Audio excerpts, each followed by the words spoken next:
നമ്മളങ്ങനെ പാർക്കിലൊക്കെ പോയിട്ട് തിരികെ ഇപ്പം വന്നിട്ട് നേരെ ഡിന്നർ കഴിക്കാൻ വേണ്ടി തിരികെ വന്നിരിക്കുകയാണ്. ഇവിടെ മാത്രമേ വൈഫൈ കിട്ടത്തുള്ളൂ, അതുകൊണ്ട് എല്ലാവരും ഇവിടെ വന്ന് കുത്തിയിരുന്ന് മൊബൈൽ നോക്കുന്ന നാട്ടിലെ രാജ്യഭേദമന്യേ എല്ലാവരും മൊബൈലിലാണ്. രാത്രിയിൽ ഇതാണ് ഈ റിസോർട്ടിൻ്റെ ഒരു ഔട്ടർ പാർട്ട് ലുക്ക്. നമ്മുടെ റിസോർട്ടാണിത്. ഞാൻ ഡിന്നർ കഴിക്കാൻ വേണ്ടി പോവുകയാണ്. എല്ലാവരും അവിടെ എത്തിക്കാണും. ഞാനിപ്പം ഇവിടെ നടക്കുവാണ്. അത്യാവശ്യം തണുപ്പുണ്ട്. സോണിയാരി ജസ്റ്റ് ഒരു ജാക്കറ്റ് ഇട്ടിട്ടുണ്ട്. ഇങ്ങനെ പൊക്കോണ്ടിരിക്കുന്നത് അതാ കാണുന്നത് റിസപ്ഷനാണ്. ആ വെട്ടം കാണുന്ന ഏരിയ. അങ്ങനെ നമ്മൾ എല്ലാവരും ഡിന്നർ കഴിക്കാൻ വേണ്ടി എത്തി. ഇന്നിപ്പോൾ അവർ ഔട്ട്ഡോറും ഇൻഡോറും ഒക്കെ ആയിട്ട് നമുക്ക് വേണ്ടി ഗ്രില്ലും കാര്യങ്ങളൊക്കെ ഒരുക്കിയിട്ടുണ്ട്. അതുപോലെ തന്നെ ക്യാമ്പ് ഫയർ ഉണ്ട്. ഇപ്പം തണുപ്പുള്ള രാത്രി ആയതുകൊണ്ട് ക്യാമ്പ് ഫയറിൽ പോയിട്ട് അത് എൻജോയ് ചെയ്യാൻ രസമാണ്. കാര്യമായിട്ടും ഇപ്പം ഡിന്നറെല്ലാം കഴിഞ്ഞ് ഇവിടെ മസായികളുടെ ഒരു ഡാൻസ് ഉണ്ട്. അപ്പോൾ അത് അറ്റൻഡ് ചെയ്യണം. ആ മസായി ഡാൻസ് എല്ലാം കഴിഞ്ഞിട്ട് നമ്മൾ അതിന് ശേഷം വേണം നമ്മുടെ റൂമിലോട്ട് തിരികെ പോകാൻ. നാളെ നമ്മൾ മിക്കവാറും വെളുപ്പിനെ തന്നെ ഇവിടെ നിന്ന് നക്രു നാഷണൽ പാർക്കിലോട്ട് തിരിക്കും. അതാണ് പ്ലാൻ. അതുപോലെ മസായിയുടെ ഒരു ഡാൻസ് നമുക്ക് കാണാം ഇപ്പം. ഓ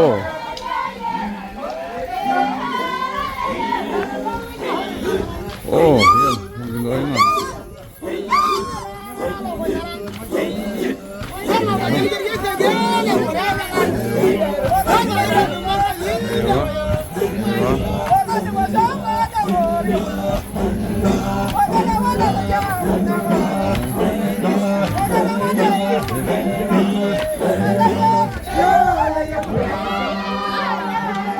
ഡാൻസും പാട്ടും എല്ലാം കഴിഞ്ഞ് നമ്മൾ റൂമിലെത്തി. റൂമിൽ വന്ന് നമ്മൾ കിടക്കാൻ പോവാണ്. നമുക്ക് ഇനിയും രാവിലെ നമുക്ക് കാണാം. അപ്പോൾ good night, see you tomorrow. Hello, good morning guys. എല്ലാവർക്കും നമസ്കാരം. നമ്മൾ രാവിലെ എഴുന്നേറ്റു, ഫ്രഷായി, നല്ല ഉറക്കം ഉറങ്ങി. ഇനിയിപ്പോൾ നമ്മൾ റെഡിയായിട്ട് ബ്രേക്ക്ഫാസ്റ്റൊക്കെ കഴിച്ചിട്ട് നമ്മൾ നേരെ നക്കുറു ലക്ഷ്യമാക്കി പോവുകയാണ്. അടുത്ത പരിപാടി നേരെ നക്രുവിലോട്ടാണ്. അപ്പം എല്ലാവരും ഇപ്പോൾ ഓൾറെഡി റെഡി ആയിക്കൊണ്ടിരിക്കുന്നു. രാവിലെ ഇപ്പോൾ സമയം 6-7 മണിയാകുമ്പോഴത്തേക്കും നമ്മൾ വണ്ടിയിൽ കയറണമെന്നാണ് പ്ലാൻ. അതനുസരിച്ചിട്ട് ഉള്ള കാര്യങ്ങളിലോട്ട് പോകുന്നു. നമുക്ക് അംബോസിലി വിട്ടിട്ട് ഇനി നേരെ നമുക്ക് പോകേണ്ടത് നക്രുവിലോട്ടാണ്. നമുക്ക് ഇപ്പോൾ എന്തായാലും രാവിലെ ബ്രേക്ക്ഫാസ്റ്റിന് അങ്ങോട്ട് പോകാം. അതിനുശേഷം അവിടുന്ന് നേരെ ഒരു 7 മണിക്കൂർ ഡ്രൈവാണ് നക്രുവിലോട്ട്. അങ്ങനെ റൂമെല്ലാം വെക്കേറ്റ് ചെയ്ത് നമ്മൾ നേരെ വന്ന് റിസപ്ഷനിൽ ലഗേജെല്ലാം വെച്ചിട്ട് നേരെ റെസ്റ്റോറൻറ്റിൻ്റെ ഉള്ളിൽ വന്നു ബ്രേക്ക്ഫാസ്റ്റിനായിട്ട്.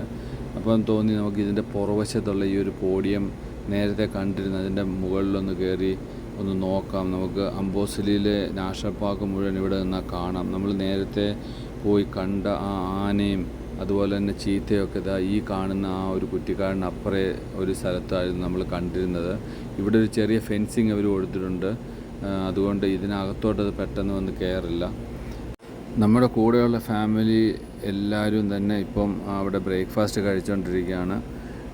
ഞാനിപ്പോൾ പോയിട്ട് ബ്രേക്ക്ഫാസ്റ്റ് കഴിക്കണം. എന്നിട്ട് നേരെ നമ്മൾ റിസപ്ഷനിൽ ചെന്ന് ലഗേജും കാര്യങ്ങളൊക്കെ നമ്മുടെ സഫാരി ട്രക്കിൽ കയറ്റി നേരെ നെയ്റോബി ടു നക്രു, അതാണ് ഇപ്പം ഇന്നത്തെ റൂട്ട്. രാവിലെ തന്നെ അതിനുള്ള പുറപ്പാടിലാണ് നമ്മൾ. ഈ ഒരു അംബോസിലിയെ പറ്റി പറയുകയാണെങ്കിൽ അംബോസിലി സദേൺ പാർട്ട് ഓഫ് കെനിയയാണ്. ഇവിടെ നമുക്ക് ഏറ്റവും കൂടുതൽ അംബോസിലി പാർക്കിൽ കാണാൻ സാധിക്കുന്നത് ആനകളെയാണ്. ആനകളുടെ ഏറ്റവും വലിയ ഒരു കൂട്ടം തന്നെ ഈ അംബോസിലി പാർക്കിൻ്റെ പ്രത്യേകതയാണ്. ആനകളെ കാണാൻ വേണ്ടിയാണ് ഏറ്റവും കൂടുതൽ ഇവിടെ ടൂറിസ്റ്റുകൾ എത്തുന്നതും. അതുപോലെ തന്നെ കിളിമഞ്ചാരോ, അത് ടാൻസാനിയൻ ബോർഡർ ആ പർവ്വത നിരകൾ കിളിമഞ്ചാരോ അതിവിടെ നിന്നാൽ നമുക്ക് കാണാൻ സാധിക്കും. അതും ഈ ഒരു ഭാഗത്തോട്ട് ആൾക്കാരെ ആകർഷിക്കുന്ന ഒരു ഘടകമാണ്. അംബോസിലി ശരിക്കും പറഞ്ഞാൽ വിസിറ്റ് ചെയ്യാൻ പറ്റിയ ഒരു സ്ഥലം തന്നെയാണ്. വളരെ മനോഹരമായ ലാൻഡ്സ്കേപ്പ് ഉള്ള ഒരു അടിപൊളി സ്ഥലം തന്നെയാണ്. അത് റെക്കമെൻഡഡ് പ്ലേസ് തന്നെയാണ് അംബോസിലി. നെയ്റോബിയിൽ നിന്ന് ഏതാണ്ട് 4.5 മണിക്കൂർ drive.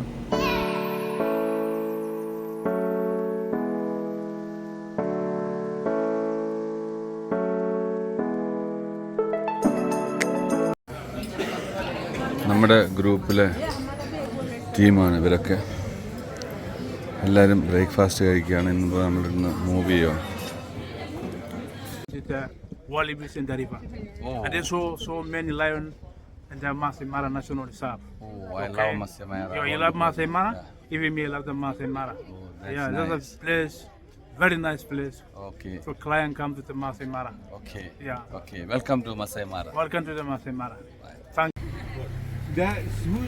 Your name is what? Sami. Sami. Yes. Okay, Sami. Yes. We will meet again. Yeah.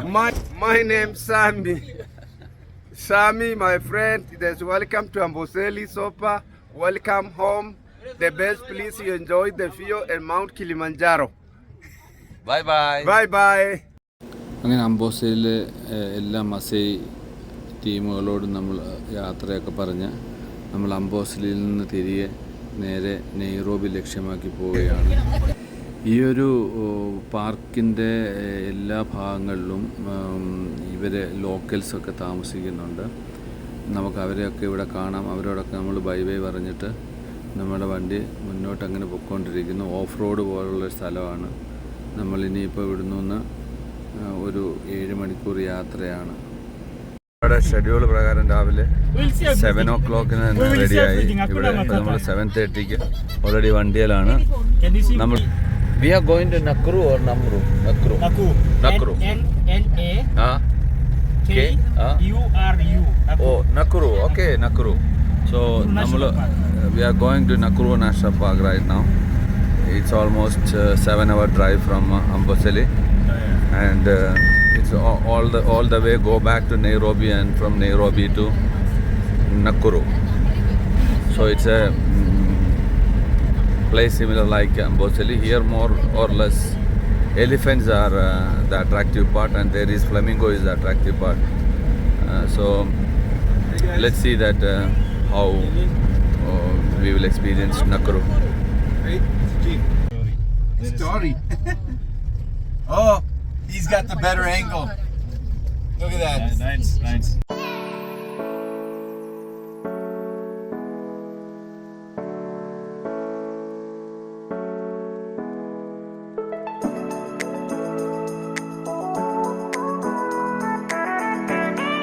നമ്മൾ അംബോസലിയിലെ ടൗണിലെത്തി. ഇതാണ് അംബോസലി ടൗൺ.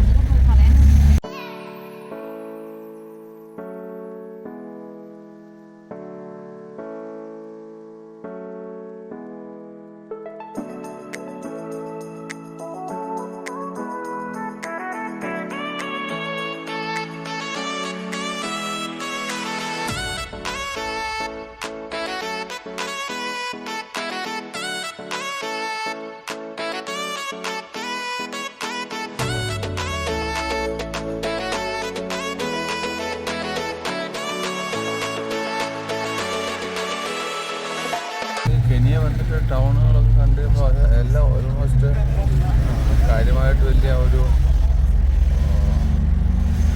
കടകളൊന്നും നമുക്ക് കാണാൻ പറ്റില്ല. ഡെക്കറേറ്റീവായിട്ടുള്ള കടകളോ അങ്ങനെയൊന്നും നമുക്ക് കാണാനേ കഴിയില്ല. എല്ലാം ഇതുപോലത്തെ ചെറിയ പാട്ടയടിച്ച വീടുകളും ചെറിയ സംഭവങ്ങളൊക്കെ നമുക്ക് കാണാൻ പറ്റും.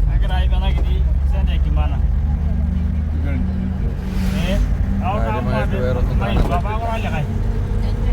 കാണാനില്ല ഈ രാജ്യത്ത്. ഓക്കെ, നെയ്റോബിൽ അവിടെ ഇവിടെയൊക്കെ ആയിട്ട് കുറച്ച് നല്ല ബിൽഡിംഗ് ഒക്കെ ഉണ്ടെന്നല്ലാതെ നമ്മൾ മറ്റുള്ള ഇത് വെച്ച് കമ്പയർ ചെയ്യാൻ പറ്റുന്ന അല്ല ഇപ്പം ആഫ്രിക്കൻ രാജ്യങ്ങൾ എന്ന് പറയുന്നത്. എന്നാലും പക്ഷെ ഇവർ ഈ പ്രകൃതി വിഭവങ്ങളുടെ ഒരു വലിയ കലവറ തന്നെ ഉണ്ട് ഇവിടെ. ഇപ്പം മാംഗോ ആയിട്ടാണേലും ഇല്ലല്ലോ അങ്ങനത്തെ വെജിറ്റബിൾസ്, ഫ്രൂട്ട്സ് അതൊക്കെ ഇവിടെ ഭയങ്കരമായിട്ട് ഉണ്ട്. അപ്പോൾ അതൊക്കെ നമുക്ക് എൻജോയ് ചെയ്യാൻ പറ്റും ഫ്രഷായിട്ട്.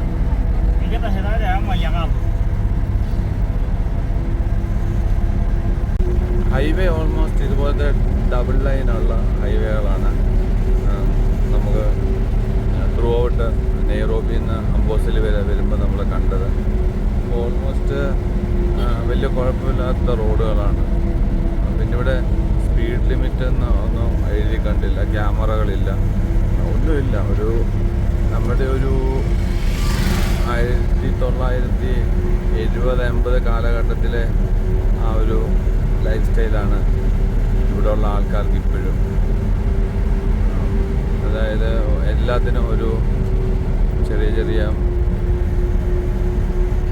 ഡിലേ ഉണ്ട് ഇവരുടെ പുതിയ ലോകമായിട്ട് വെച്ച് നോക്കുമ്പോൾ.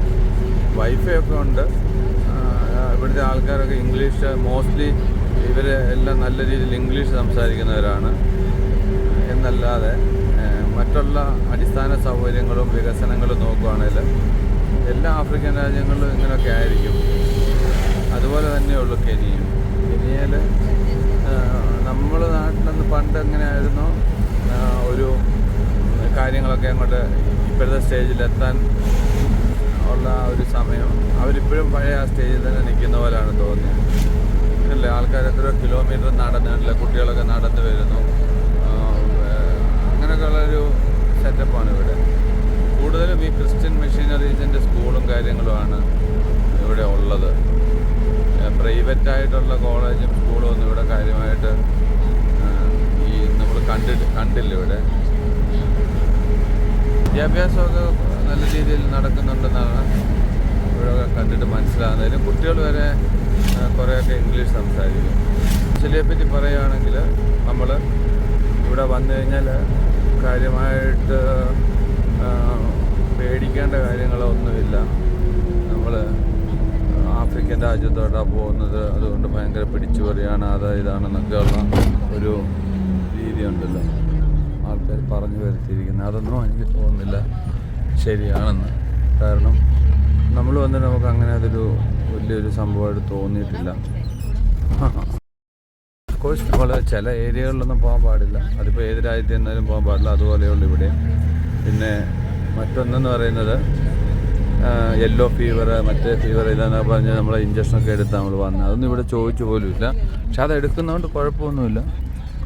കൊതുകോ അല്ലാതെ അങ്ങനത്തെ ശല്യങ്ങളോ ഒന്നും ഇല്ലായിരുന്നു. നെറ്റൊക്കെ ഇട്ടിട്ട് അവർ തന്നായിരുന്നെങ്കിൽ കൂടി കൊതുകൊന്നും ഇല്ലായിരുന്നു. നമ്മൾ ഇന്നലെ ലേറ്റ് നൈറ്റിൽ ഒരു 12 മണി വരെയൊക്കെ നമ്മുടെ റിസോർട്ടിലെ നമ്മുടെ റൂമിൻ്റെ ഫ്രണ്ടിലെ വരാന്തയിലൊക്കെ ഇരുന്നായിരുന്നു. അവിടെ നിന്ന് അന്നേരമൊന്നും കൊതുക് കടിയോ അങ്ങനെയൊന്നും ഫീൽ ചെയ്തില്ല. അപ്പം അങ്ങനെ വലിയ കാര്യമായിട്ട് പ്രശ്നങ്ങളൊന്നും ഇല്ല. ഒൺലി തിങ് നമ്മൾ ഈ പറയുന്ന നെറ്റ്വർക്ക് കവറേജൊക്കെ വളരെ കുറവാണെന്നുള്ള ഒരു ചെറിയ ഇതേ ഉള്ളൂ. അതിന് നമ്മൾ ഇവിടെ വന്നിട്ട് സിം എടുക്കുന്നതായിരിക്കും നല്ലത്. അവിടെ സിം എടുക്കാതെ തന്നെ ഈ സിം എടുക്കുന്നതായിരിക്കും നല്ല കാര്യം. ഇവിടെ സഫാരി എന്ന് പറഞ്ഞൊരു ഈ സിമ്മുണ്ട്. അത് $9 8 GB കിട്ടും. നമ്മളത് എയർപോർട്ടിൽ വന്നിട്ട് എടുക്കുന്നതായിരിക്കും നല്ലത്. പശ്ചാത്തലം കണ്ടു കഴിഞ്ഞാൽ മനസ്സിലാവും. വളരെ ഒരു ദാരിദ്ര്യം എടുത്ത് കാണിക്കുന്ന ബിൽഡിങ്ങും കാര്യങ്ങളൊക്കെയാണ്. ഈ ചർച്ചുകൾക്ക് ഇവിടെ ഭയങ്കര ഇൻവോൾവ്മെൻ്റ് ഉണ്ട് ഇവിടുത്തെ സൊസൈറ്റിയിൽ. എവിടെ നോക്കിയാലും ഈ പറഞ്ഞ ചർച്ചുകളുടെ ഓരോ സ്ഥാപനങ്ങളും അതും ഇതൊക്കെ നമുക്ക് കാണാൻ സാധിക്കും.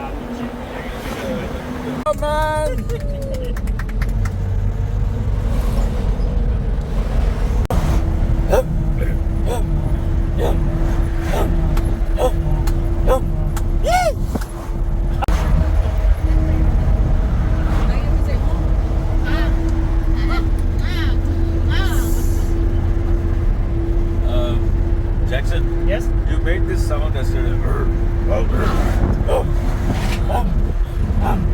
Why do you make that sound? Is that the dance song? Dance song. നമ്മളിപ്പം നക്രൂലോട്ട് പോകുന്ന വഴിമധ്യയുള്ള ഹൈവേയിലാണ്. ഇതാണ് നമുക്ക് കാണാൻ സാധിക്കുന്നത്. പുൽമേടുകളും മലകളും ഒക്കെ ആയിട്ട് വളരെ സുന്ദരമായ രണ്ട് വശവും ഇരുവശങ്ങളും ഭയങ്കര ഒരു പാഡീസാണ്. ഇവിടെ എല്ലാം കന്നുകാലികളും ആടുകളും ഒക്കെ ആയിട്ട് ആട്ടിടയന്മാരും ഒക്കെ ആയിട്ട് ഇങ്ങനെ പോകുന്ന കാണാം.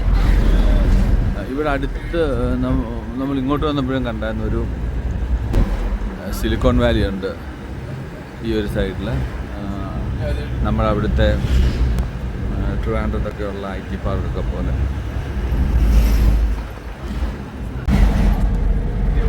അംബോസലിൽ നിന്ന് നമ്മളിപ്പോൾ നെയ്റോബിയിലെ എലിവേറ്റഡ് ഹൈവേ കൂടെയാണ് നമ്മൾ പൊയ്ക്കൊണ്ടിരിക്കുന്നത്. നമ്മുടെ ലെഫ്റ്റ് സൈഡിൽ നമുക്ക് കാണാം അശോക് ടാറ്റയുടെ ഒക്കെ ഷോറൂം, അവരുടെയൊക്കെ വണ്ടികൾ ഒത്തിരി ഓടുന്നുണ്ട്. നമ്മൾ ഇത് നേരെ ഒരു ടോൾ റോഡാണ്. ആ ടോൾ റൂട്ടിന് അങ്ങോട്ടാണ് ഇപ്പോൾ പോകുന്നത്. ടോള് നമ്മളിവിടുന്ന് എടുത്ത് വേണം ഈ റോഡ് കവർ ചെയ്യാൻ. ഏതാണ്ട് 500 ഷില്ലിങ് നമ്മളിവിടെ പേ ചെയ്യണം. അത് പേ ചെയ്തിട്ട് നമ്മൾ നമ്മുടെ യാത്ര പിന്നെയും നക്കുറു ലക്ഷ്യമാക്കിയിട്ട് മുന്നോട്ട് പോവുകയാണ്. ഇവിടെ ലെഫ്റ്റ് സൈഡിൽ നമുക്ക് നമ്മുടെ ആ ഒരു നേരത്തെ നമ്മൾ വിസിറ്റ് ചെയ്തിരുന്ന നമ്മുടെ നാരായൺ ടെമ്പിൾ അത് കാണാം. അവരുടെ ഹോസ്പിറ്റൽ കാണാം. അതുപോലെ അവർക്കിവിടെ ഒത്തിരി ഹോസ്പിറ്റലുകൾ, സ്കൂളുകൾ, അതുപോലെ അമ്പലങ്ങളും ഉണ്ട്. പിന്നെ ഒത്തിരി കൺസ്ട്രക്ഷൻ കമ്പനി അതും ഇതൊക്കെ ഇവർക്ക് ഇവിടെ ഉണ്ട്. കാര്യം വഴി കൂടെ പോകുമ്പം സ്വാമി നാരായണൻ ടെമ്പിൾ എന്ന് പറഞ്ഞിട്ടുള്ള ഒത്തിരി ടെമ്പിൾ എന്നില്ല, സ്വാമി നാരായണൻ എന്ന് പറഞ്ഞിട്ട് ഒത്തിരി വണ്ടികൾ പാസ് ചെയ്ത് പോകുന്നതാണ്.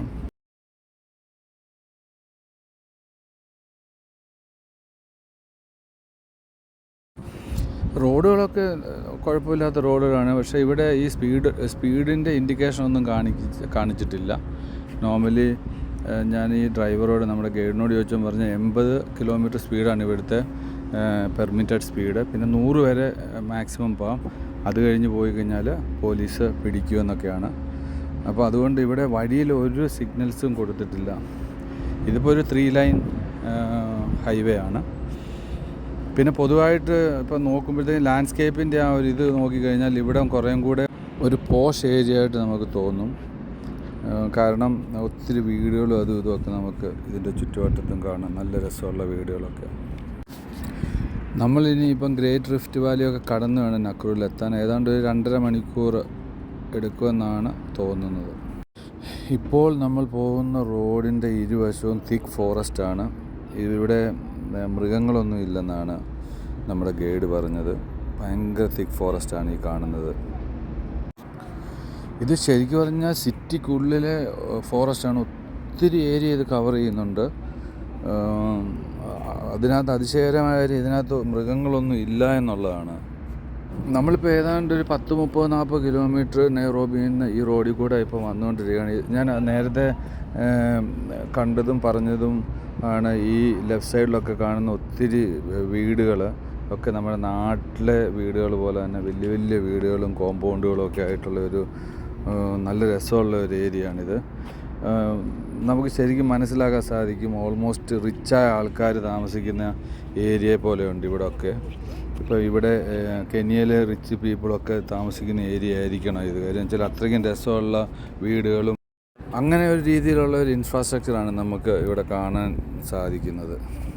നമ്മുടെ കൂടെയുള്ളവരൊക്കെ ഉറക്കത്തിലാണ്, ചേച്ചി ഒഴിച്ച്. ഇങ്ങനെ വീഡിയോ വന്നിട്ട് ഇങ്ങനെ നമ്മുടെ യാത്രകൾ യൂട്യൂബിലൊക്കെ അപ്ലോഡ് ചെയ്യുമ്പോഴൊക്കെ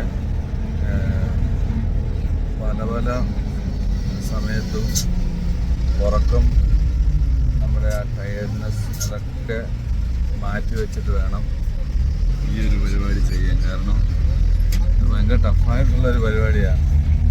ഇനിയും ഇവിടുത്തെ സമയങ്ങൾ, നമ്മുടെ ഉറക്കക്കുറവ്, ഏർലി മോർണിംഗ് എഴുന്നേറ്റ് പോകേണ്ട ഒരു ഷെഡ്യൂൾ, ഇതൊക്കെ വരുമ്പോഴത്തേക്കും നമ്മൾ ടയർഡായി പോകും. പിന്നെ ഫുഡ് എല്ലാം ഓരോ രാജ്യത്തോട്ട് വരുമ്പോഴത്തേക്കും എല്ലാത്തിനും മാറ്റം വരുമല്ലോ. അപ്പോൾ അതൊക്കെ നമ്മുടെ ബോഡിയെ എഫക്റ്റ് ചെയ്യും. അപ്പോൾ ഈ യാത്രികർ എന്ന് പറയുന്നവർ ശരിക്കും പറഞ്ഞു കഴിഞ്ഞാൽ ഒത്തിരി ബുദ്ധിമുട്ടുകൾ തരണം ചെയ്തിട്ടാണ്, റിലാക്സ് ആയിട്ടല്ല ഈ വീഡിയോ ഒക്കെ ആൾക്കാർ എടുക്കുന്നത്. സത്യത്തിൽ അതൊരു ഹാർഡ് ജോബാണ്. ഉറക്കം വന്നാലും നമ്മൾ ഉറങ്ങിപ്പോകുമല്ലോ എന്ന് വിചാരിച്ചിട്ട് ഉറങ്ങാതിരുന്നിട്ട് വേണം നമുക്ക് കാണേണ്ട കാഴ്ചകളൊക്കെ കണ്ടിട്ട് ആസ്വദിച്ച് അത് നമ്മുടെ വീഡിയോയിലോട്ട് പകർത്താൻ. നമുക്കൊരു ഇൻട്രസ്റ്റ് ഉണ്ടെങ്കിൽ മാത്രമേ നമുക്ക് അത് സാധിക്കത്തുള്ളൂ. ഷെല്ലിൻ്റെ ഒരു പെട്രോൾ സ്റ്റേഷനിലോട്ട് കയറി. ഇത് രണ്ട് പെട്രോൾ സ്റ്റേഷൻ. ഒന്ന് ടോട്ടൽ എനർജി എന്ന് വേണ്ടത്, ഒന്ന് ഷെല്ല്. നമ്മൾ ഷെല്ലിലോട്ടാണ് കയറുന്നത്. അതായത് ഫ്യൂവലിന് ഇവിടെ വില 188, ഡീസലിന് 171 ഷില്ലിങ്. ഓൾമോസ്റ്റ് ഇന്ത്യയിലെ ആ പ്രൈസ് തന്നെയാണെന്ന് തോന്നുന്നു നമ്മൾ കറൻസി എക്സ്ചേഞ്ച് റേറ്റ് നോക്കുമ്പോൾ. നമ്മളങ്ങനെ ഇവിടെ പെട്രോൾ സ്റ്റേഷനിൽ കയറിയപ്പോഴത്തേക്കും ഈ ഒരു ഫുഡ് കോർട്ടിൽ വന്നു. ഈ ഫുഡ് കോർട്ടിൽ എന്തെങ്കിലും വാങ്ങിപ്പോകാമെന്ന് വിചാരിക്കുന്നു. കാര്യം നമ്മൾ റിസോർട്ടിൽ ചെല്ലുമ്പോഴത്തേക്കും ഒരു 3 o'clock ആവും. ഇവിടുന്ന് എന്തെങ്കിലും കഴിച്ചിട്ട് പോയാലല്ലേ നമ്മുടെ ഇന്നത്തെ സഫാരി മിസ്സാവും. അപ്പം അതാണ് പ്ലാന്. എല്ലാവരും ഇവിടെ അത് ഡിസ്കസ് ചെയ്ത് നിൽക്കുകയാണ്, നോക്കാം അപ്പം എന്താ ചെയ്യണം. നമ്മുടെ കംപ്ലീറ്റ് വണ്ടികൾ ഇവിടെ എത്തി, 3 വണ്ടികളും. അത് ഇബ്രാഹിം വരുന്നത്, മസായി നമ്മുടെ ഗൈഡാണ്.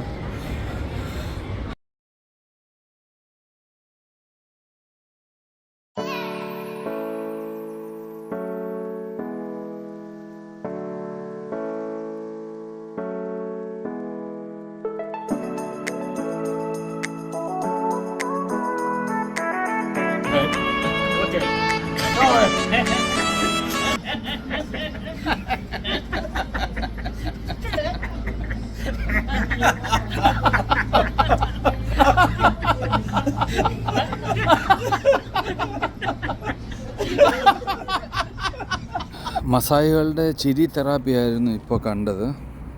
അങ്ങനെ യാത്ര തുടർന്നുകൊണ്ടേ ഇരിക്കുന്നു നക്രു ലക്ഷ്യമായിട്ട്. ഇനി അടുത്തത് നമുക്ക് കവർ ചെയ്ത് പോകേണ്ടത് ദ ഗ്രേറ്റ് റിഫ്റ്റ് വാലി എന്ന് പറയുന്ന വളരെ മനോഹരമായ താഴ്വരയും വളരെ ഫേമസ് ആയിട്ടുള്ള ഒരു റീജിയനാണ്. ആ റീജിയൻ ഇപ്പോൾ നമ്മൾ തരണം ചെയ്തു പോകും. നമ്മുടെ ഗ്രൂപ്പിലുള്ളവരാണ് ഇപ്പോൾ ഈ വണ്ടി കാണുന്നത്. എല്ലാവരും നമ്മുടെ വണ്ടികളെല്ലാം കൂടെ ഉണ്ട്. അപ്പം അങ്ങനെ നമ്മളുടെ യാത്ര നക്രു ലക്ഷ്യമായി പൊയ്ക്കൊണ്ടിരിക്കുന്നു. നമ്മളങ്ങനെ ഗ്രേറ്റ് റിഫ്റ്റ് വാലി എന്ന് പറയുന്ന ഭൂപ്രദേശത്ത് എത്തി. അപ്പം അതാണ് നമ്മളിപ്പോൾ ഇവിടെ കാണുന്നത്.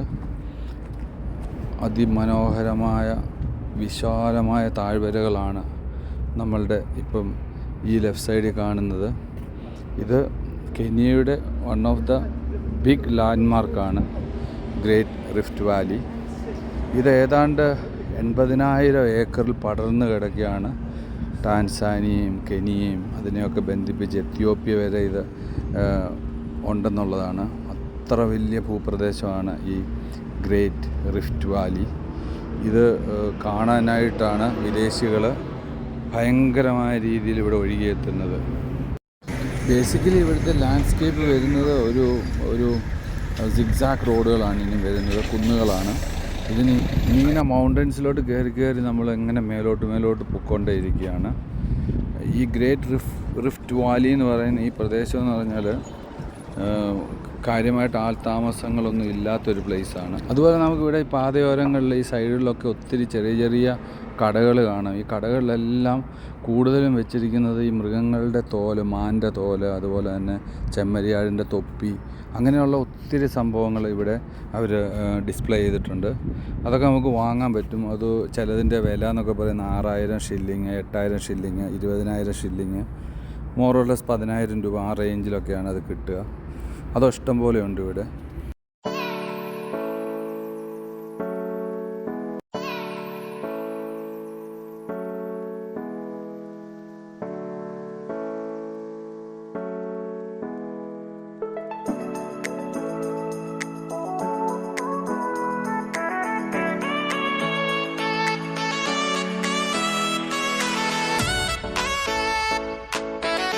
ഗ്രേറ്റ് റിഫ്റ്റ് വാലി എന്ന് പറഞ്ഞ പ്ലേസാണ് ഈ കാണുന്നത്.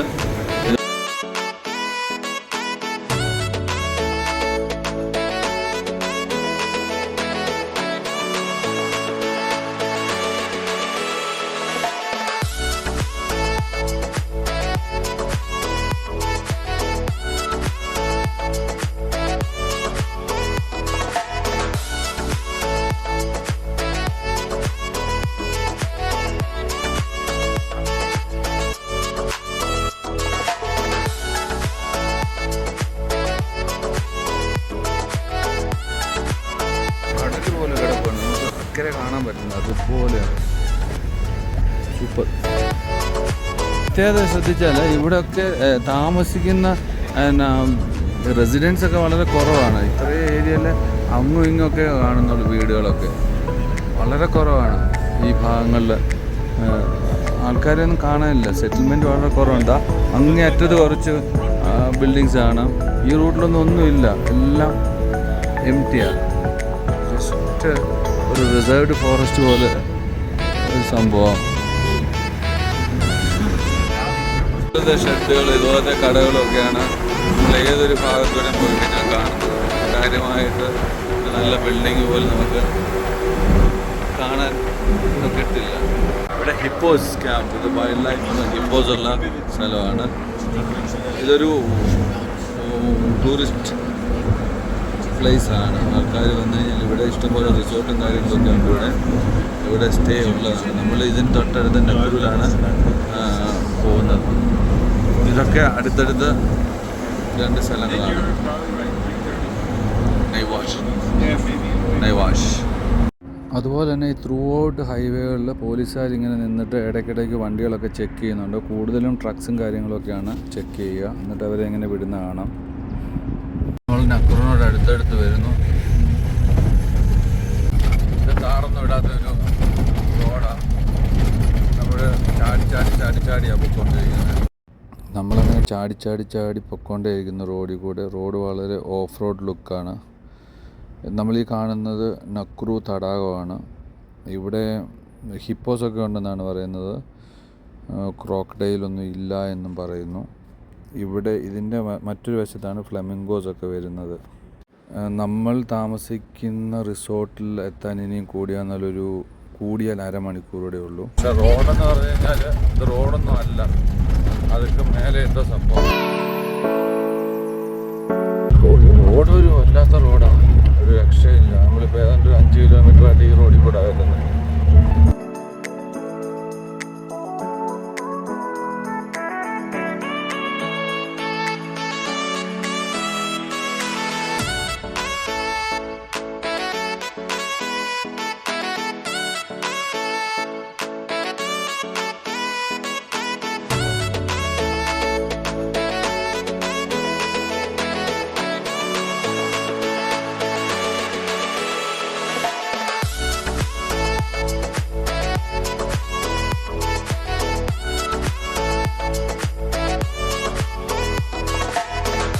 നമ്മുടെ നാട്ടിലൊക്കെ ഇപ്പം ഈ വഴിയോരത്തൊക്കെ പശുക്കളും ആടുകളൊക്കെ നിൽക്കുന്ന മാതിരിയാണ് ഇവിടെ സീബ്ര കൂട്ടങ്ങൾ വഴിയരിയിൽ ഇങ്ങനെ നിൽക്കുന്നത്. ഇതൊക്കെ ആ ഒരു കൺസർവേറ്റീവ് നക്രൂവിൻ്റെ ഭാഗമാണ്.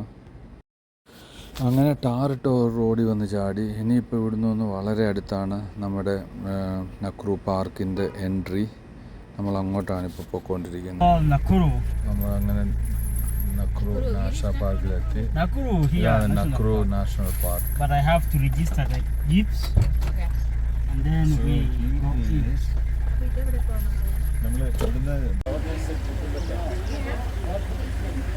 ഞാൻ നമ്മുടെ ഗ്രൂപ്പിലുള്ള എല്ലാവരും എത്തി. അപ്പം നമ്മൾ നേരെ പാർക്കിലോട്ട് കയറാൻ പോവാണ്. നമ്മുടെ 3 വണ്ടികൾ ഇവിടെ ഉണ്ട്.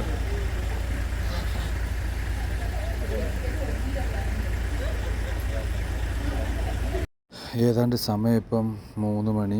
നമ്മളിപ്പോൾ നേരെ പാർക്കിനുള്ളിലോട്ട് തന്നെ പോവാണ്. ശരിക്കും പറഞ്ഞാൽ പാർക്കിൻ്റെ ഉള്ളിൽ തന്നെയാണ് നമ്മുടെ ഹോട്ടൽസ്, ഈ റിസോർട്ടും. അപ്പം ഇവിടെ വന്നു കഴിഞ്ഞാണ് അത് മനസ്സിലായത്. ഇനിയിപ്പോൾ നമ്മൾ നേരെ ഹോട്ടലിൽ കയറാതെ നേരെ പാർക്കിനുള്ളിൽ പോയിട്ട് നമ്മൾ ആനിമൽസിനെ കണ്ടിട്ട് തിരിച്ചു വരാം. അല്ലെന്നുണ്ടെങ്കിൽ നമുക്ക് സമയം കാര്യമായിട്ട് കിട്ടില്ല. അപ്പോൾ നമ്മളെല്ലാവരും ഇവിടെ ഇറങ്ങി നിന്ന് ഫോട്ടോ ഒക്കെ എടുത്തിരുന്നു. അപ്പോൾ അത് കാരണം ഇവിടെ ഒരു 10 മിനിറ്റ് നമ്മുടെ ഇവിടെ സ്പെൻഡായി. കാരണം നമുക്ക് ഇവിടെ അകത്തോട്ട് കയറാനുള്ള എൻട്രി പാസ് വേണമായിരുന്നു. നക്രൂവിലെ കൂടുതൽ വിശേഷങ്ങളുമായിട്ടും കാഴ്ചകളുമായിട്ടും ഒക്കെ നമുക്ക് അടുത്ത വീഡിയോയിൽ കാണാം. അതുവരേക്കും എല്ലാവർക്കും ബൈ ബൈ.